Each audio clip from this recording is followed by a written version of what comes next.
Mes chers amis, nous allons maintenant découvrir un nouvel enseignement extrait du Zohar HaKadosh dans la Hagdama, dans le livre de Bereshit.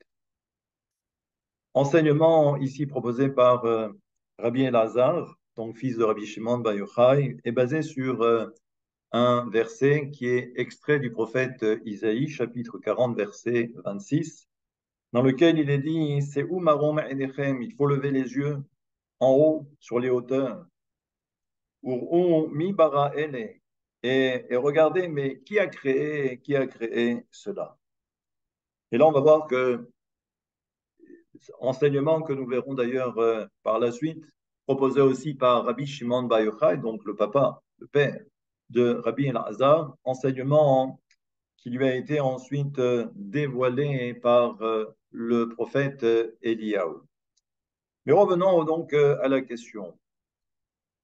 Steu marom enechem. Il faut lever les yeux et regarder. Ou mi bara ele. Et nous allons voir ici que nous avons justement mi. Mi, c'est justement cette interrogation, mais c'est qui, quoi? Et nous savons que ici, on fait référence à la séphira de Bina. Bina est appelée mi. Mais ça veut dire également que si je devais poursuivre donc ce propos, eh bien, nous savons que mi, valeur numérique, c'est 50. Nous savons que 50, c'est ce qui fait référence aux 50 portes de la Bina.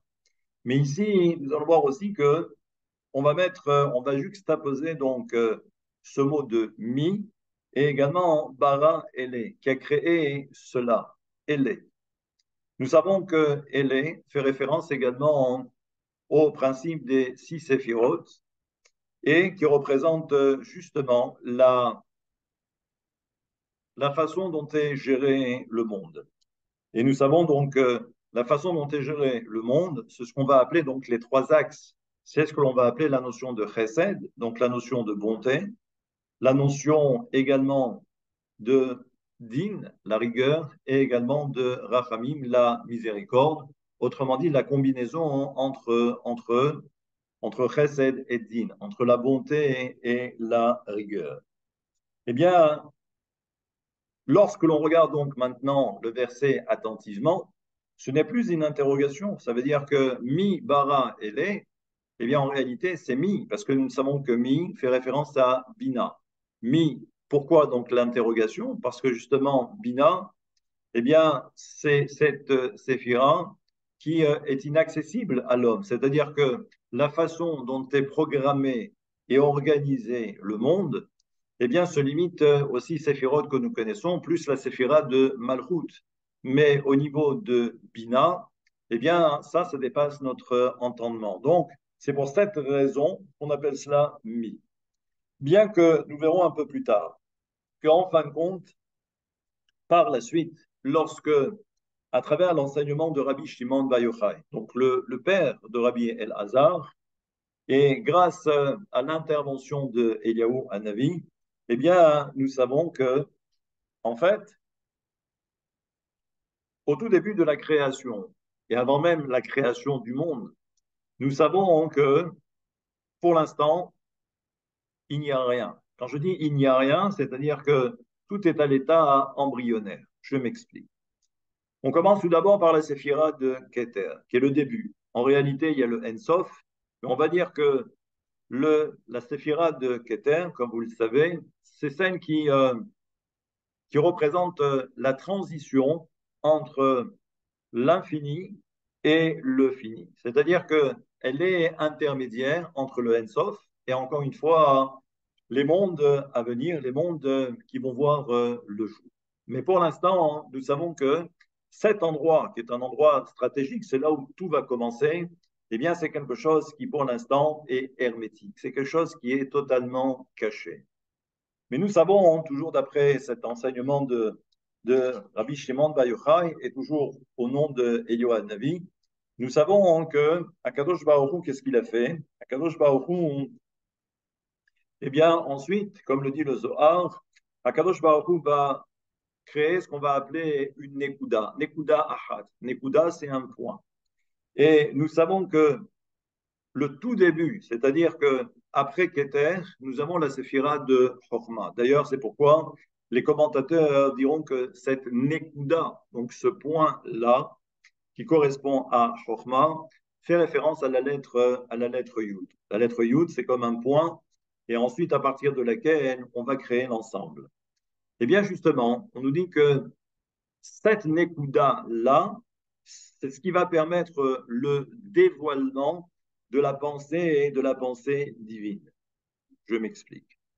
Nous savons que, puisque nous sommes dans Chokhmah, Chokhmah, c'est la sagesse, très bien, mais il faut déjà créer le principe de la pensée elle-même.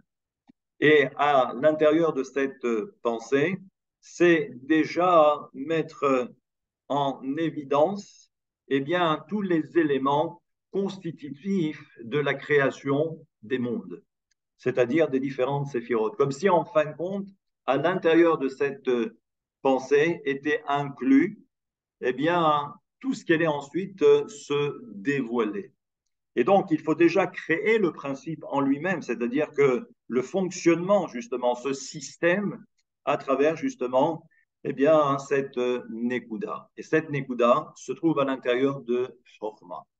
C'est l'enseignement de Eliyahu Hanavi à Rabbi Shimon Bar Yochai, et déjà pour commencer à comprendre comment les choses se sont mises en place. Et nous savons qu'à l'intérieur donc de cette Nekuda, il y a également eh bien, la séphira de Bina. La séphira de Bina qui pour l'instant est en potentiel, elle n'existe pas. C'est-à-dire qu'elle n'existe, mais encore une fois, qu'en potentiel.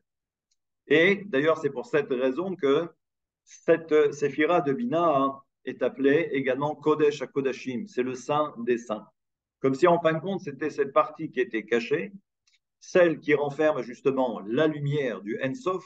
Et d'ailleurs, c'est pour cette raison que quand on regarde les commentateurs, nous voyons que la séphira de Keter, donc premier dévoilement entre guillemets, tout en sachant que la chose qui va véritablement eh bien, démarrer ou commencer, c'est cette fameuse Nekuda, c'est ce fameux point en question, mais à l'intérieur de laquelle on voit apparaître Bina. Et Bina, elle reçoit la lumière de Keter. Et puisqu'elle reçoit la lumière de Keter, la lumière de l'infini, c'est pour cette raison qu'elle est appelée un Kodesh HaKodeshim. Mais nous savons qu'à un moment donné, eh bien, à son tour, la séphira de Bina va maintenant se dévoiler, tout en sachant qu'elle aussi, elle renferme en elle eh bien, toute la création du monde, la création de l'univers, c'est-à-dire les sept séphirotes en réalité, ce qu'on appelle les Shishak Tzavot, c'est-à-dire eh bien, les six séphirotes que nous connaissons, plus la séphira de Malchut. Pour l'instant, là aussi, on est à l'état embryonnaire, c'est-à-dire que Bina voit le jour, mais pour l'instant, elle n'a pas encore dévoilé ce qui était contenu en elle. Et ce n'est qu'à partir, de ce moment-là que l'on voit apparaître Bereshit bara Elohim. Bereshit, ce que dit le Zohar, c'est bara shit. Shit en hébreu, c'est six, c'est-à-dire que l'on a créé six. C'est-à-dire que Elohim, comme on va le découvrir maintenant dans quelques instants, eh bien, c'est Elohim. Et Elohim, c'est Bina. Ça veut dire quoi? Si on reprend le verset de tout à l'heure, on a dit, c'est marom enechem. Regarde les cieux. Essaye de comprendre ce qui se passe et de quelle façon les choses se sont mises en place. Et on nous dit, mi bara ele. Et tu verras donc que c'est mi qui a créé ele. Mi, encore une fois, c'est Bina. Mais nous savons qu'elle a créé quoi? Elle a créé ele. Et ele, encore une fois, ce sont les six séphirotes. C'est-à-dire que Bereshit bara Elohim. Bereshit bara Shit. Et c'est qui? Bara Elohim. C'est Elohim, c'est Bina.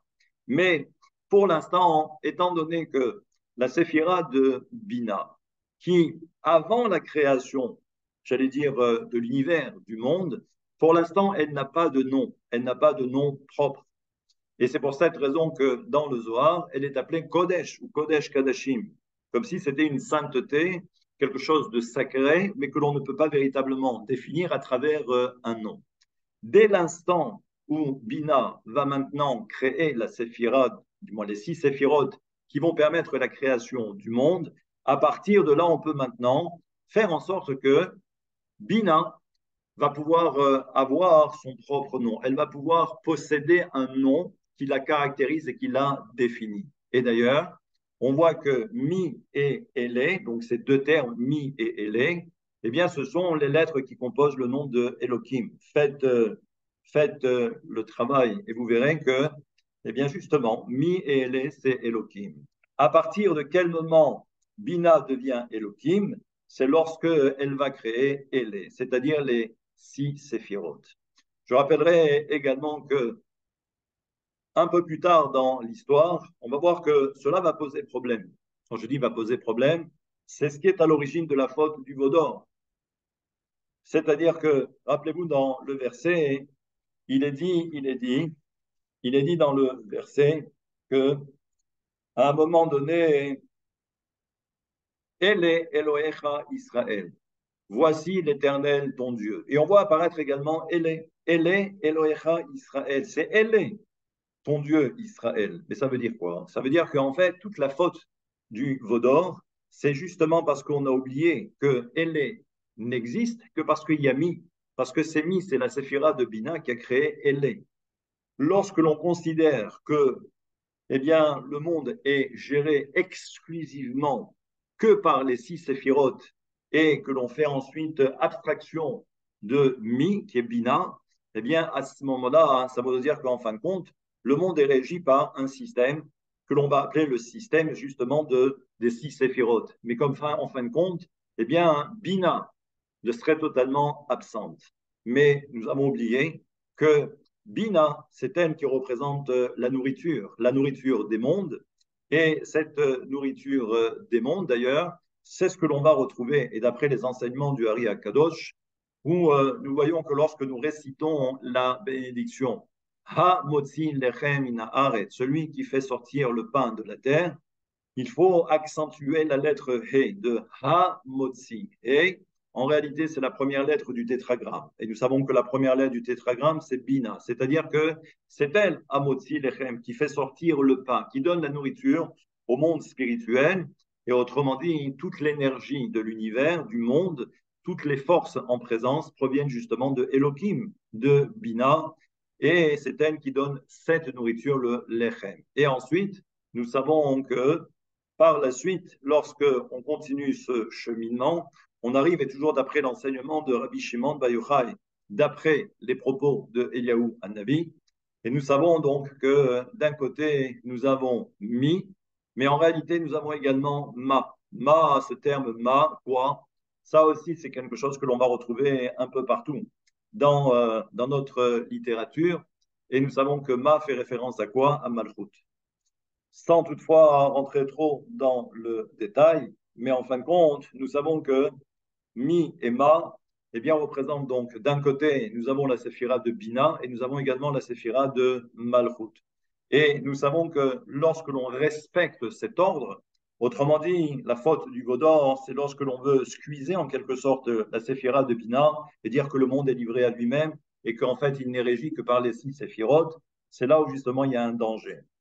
Eh bien, on comprend que ce cheminement, c'est Bina, ensuite ce qu'on appelle donc les 6 séphirotes, et ensuite, lorsqu'il y a cet éclairage que reçoivent les 6 séphirotes, eh bien, c'est également la Malchut. Et là, on comprend donc que lorsque l'on respecte cet ordre, alors oui, tout va bien. Malheureusement, lorsque on ne respecte plus cet ordre, et alors à ce moment-là, c'est la destruction. D'ailleurs, c'est pour cette raison que pour établir, pour établir, j'allais dire, pour établir ce système et pour pour maintenir ce système en place, en vigueur, eh bien, c'est pourquoi à l'époque, eh bien, il y avait ce qu'on appelle les fêtes de pèlerinage. C'est ce qui permet justement chaque fois de maintenir le cap. Je rentrerai peut-être dans le détail une prochaine fois pour voir, essayer de vous montrer que, eh bien, les 3 fêtes de pèlerinage qui font référence à la séphira de Malchut, là aussi, c'était pour maintenir ce lien, pour qu'ensuite la nourriture puisse descendre dans les mondes inférieurs. Voilà, enseignement de Rabbi Shimon Bar Yochai, de Rabbi Elazar, et on verra la prochaine fois, parce que c'est le prochain enseignement. Ce sont les lettres de l'alphabet qui se sont présentées devant le Créateur pour que justement chacune avait peut-être la volonté que ce soit sa propre lettre qui soit, j'allais dire, être la première dans la création du monde. Bon, nous, on connaît l'histoire, on sait que ce sera la lettre bête, mais il faut savoir que c'est tout d'abord la lettre Tav, la dernière lettre de l'alphabet qui s'est présentée. Elle va, j'allais dire, essayer de, non pas de négocier, mais elle va essayer justement de dire en quoi, hein, eh bien, il serait souhaitable que le monde commence par la lettre Tav. Mais Akadosh Baruch Hu va lui dire non. Et elle va hein, expliquer, et Dieu également va lui expliquer pourquoi c'est non. Mais ça, on verra pour la prochaine fois, si Dieu veut.